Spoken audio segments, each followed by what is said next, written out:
In this video I'm transforming 2 free hardwood pallets into a little nightstand. In one of my usual free wood spots I saw 2 small hardwood pallets. I'll transform them, but first, I have to break them apart and get the wood milled clean and flat. I start by cutting with the jigsaw the planks on the sides. These hardwood pallets are very hard to take apart without cutting those off first. Next I use a special pallet breaking tool to remove the planks. It uses leverage to make this easy. You can find links to this tool and other tools used in this video in the description.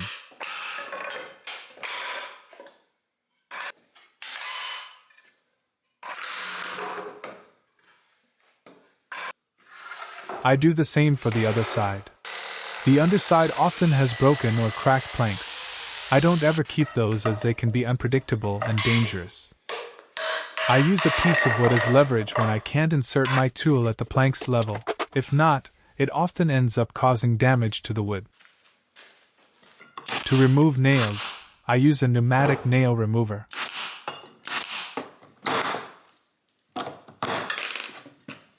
With softer woods, the nails often come out right away with the tool. With harder woods, I need to take them out with the back of a hammer or a crowbar. Those pallets are all very hard wood and need both tools. Make sure to leave no nails behind. Any metal from nails or staples are dangerous and will cause damage to your planer and other cutting tools. You can test for metal with a handheld metal detector.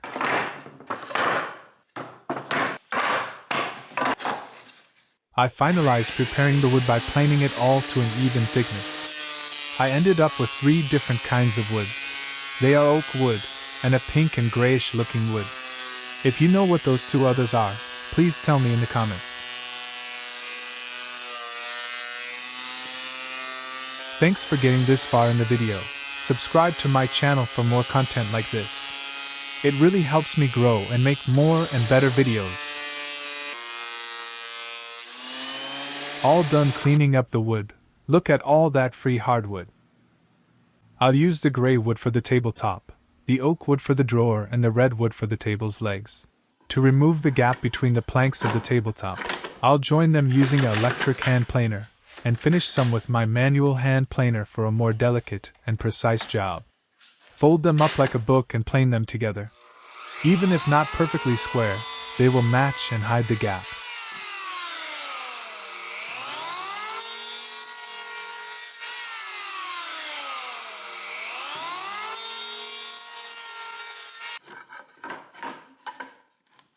Repeat with all the planks until you reach the last one. This will give you a gapless tabletop. You can also use a jointer or a jointing jig for a table saw to get the same results. Next, I cut some scrap 2x2s into a square. The inner parts are 8.5 inch long and the outer parts are 10.25 inch long. I need 2 of each. When cutting more than one piece of the same length, always refer to the previous cut for length instead of measuring again. It gives you a better result every time.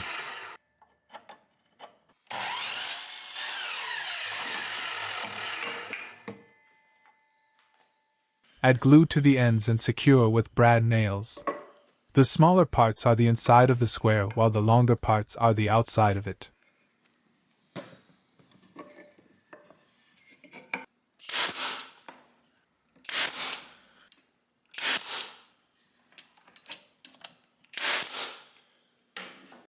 Flip the square over and add glue all around it.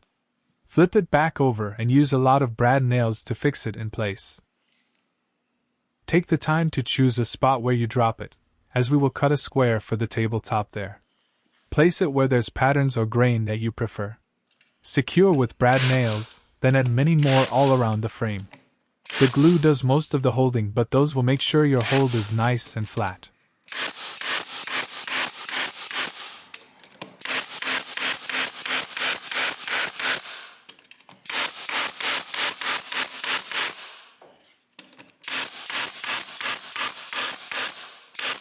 Measure the same width as depth and centered from the square. Use a circular saw or a jigsaw to cut the excess wood. Use a square to trace the line before you cut. Measure again the distance between the lines on both sides, to make sure your table will end square.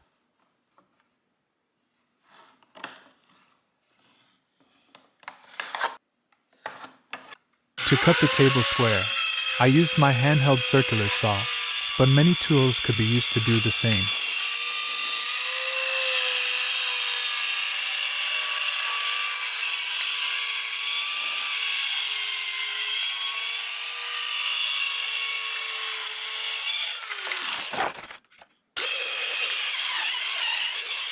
The tabletop is ready. Next I make the legs that will attach to the 2x2s. Next I trim off the ends of the planks used for the legs. I trim off both sides of the wider one because I'll use it for 2 legs starting from each end, and one side of the narrow ones because only one side will be used.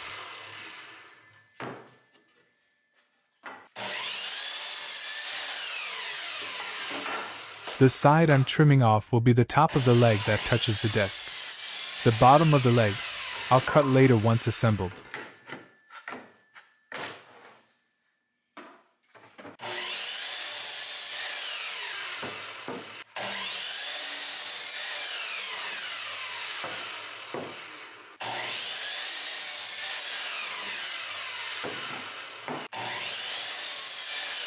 I want 4 leg parts that are 5/8 of an inch wider than the 4 more narrow ones. This is the thickness of the planks.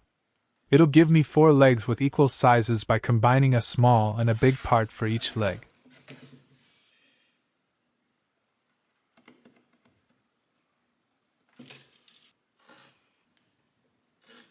I use the first legs as a reference to measure the width of the shorter legs.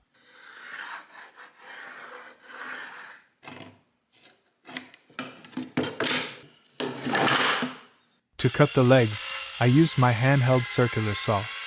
You can use a band saw or a jigsaw to do the same.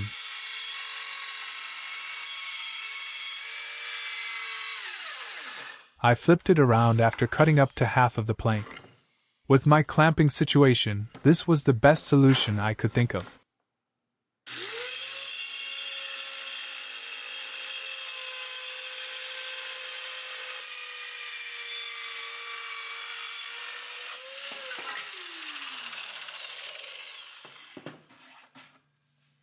For the shorter legs, I only cut up to the point where the leg stops as I'm only using the planks for 1 leg each. I'll cut the leg off with the miter saw and reuse the remaining wood later in the project.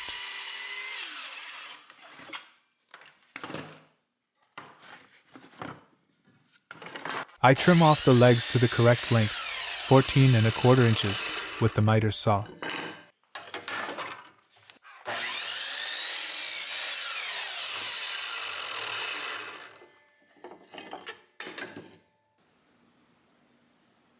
I assemble the legs with pocket holes and glue. The pocket holes go on the narrow piece, and attach to the wider piece, creating a leg with both sides of the same width.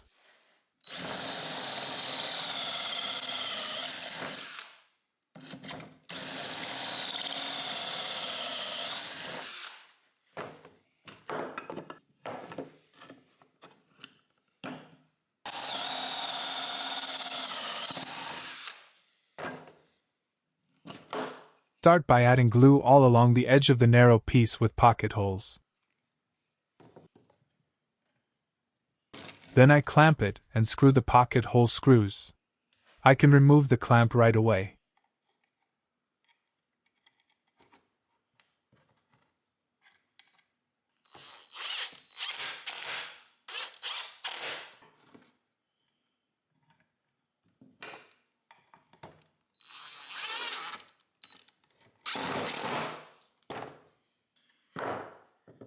I trimmed off each leg on the miter saw to have a perfectly square edge and get the 4 legs to the exact same length, fixing any accuracy problems from earlier.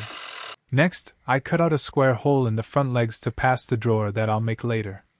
I start by marking the legs and then cut them on the bandsaw.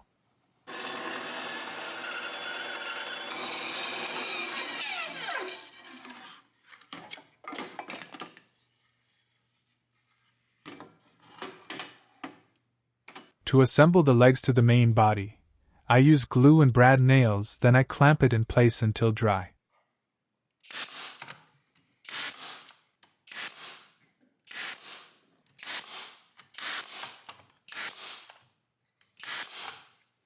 I use clamps to hold everything square while it dries.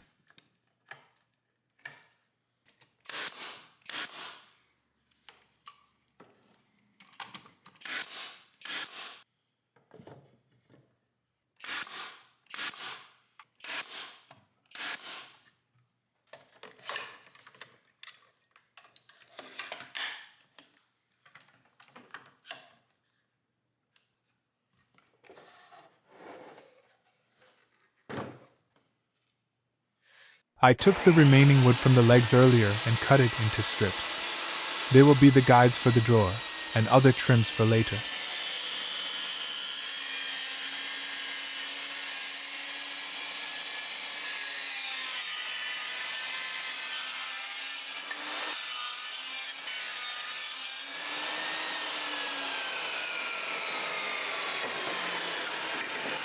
I'm measuring the slides for the drawer, which I'll add with pocket holes and glue.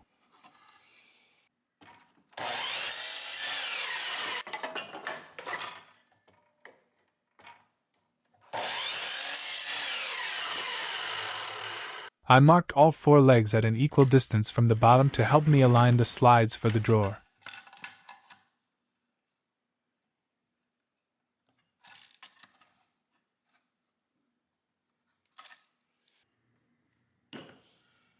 I use pocket holes to attach the drawer slides as it'll be out of view.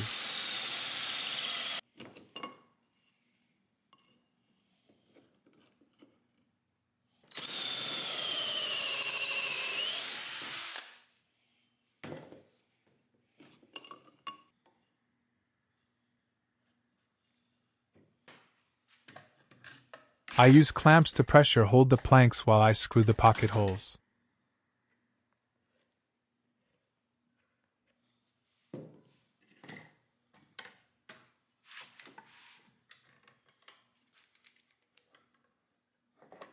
I used a 90-degree adapter for my impact driver to reach the pocket holes.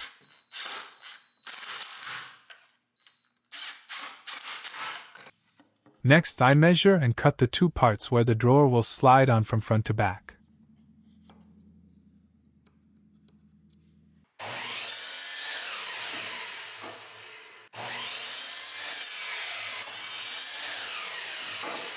I also attach those with pocket holes and glue.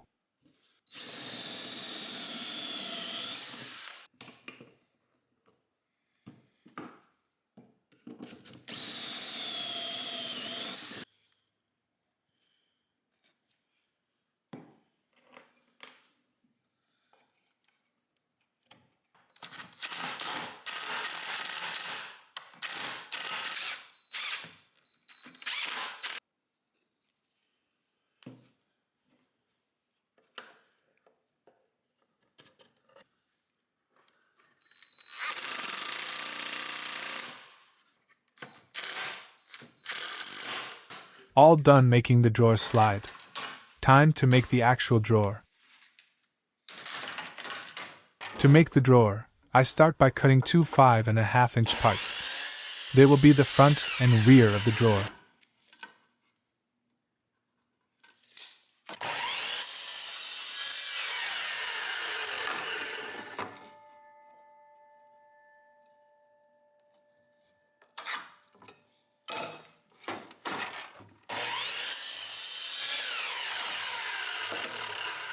Next, I cut the bottom of the drawer. This is a 8-inch piece.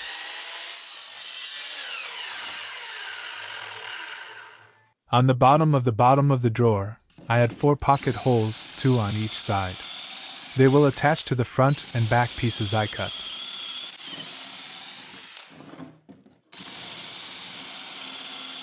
I added glue on both sides of the piece with pocket holes and screwed it onto the front and back pieces that I cut earlier.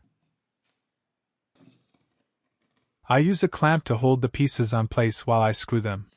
You can remove the clamp right away after, as the pocket holes will hold it in place while it dries.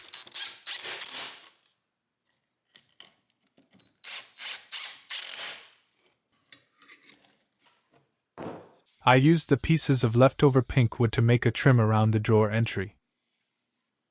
I used little blocks of wood to elevate my trim to be flush with the surface.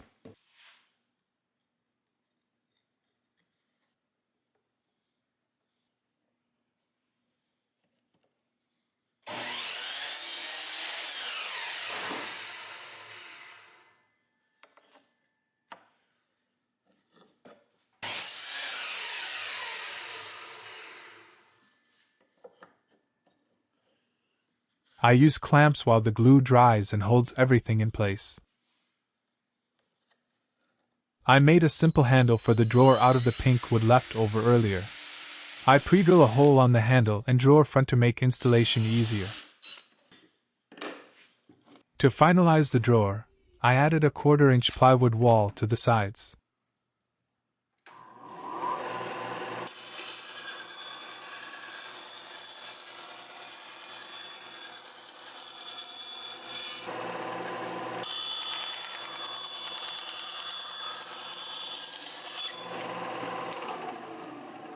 I forgot to hit record, but I brand nailed the plywood to both sides of the drawer as such.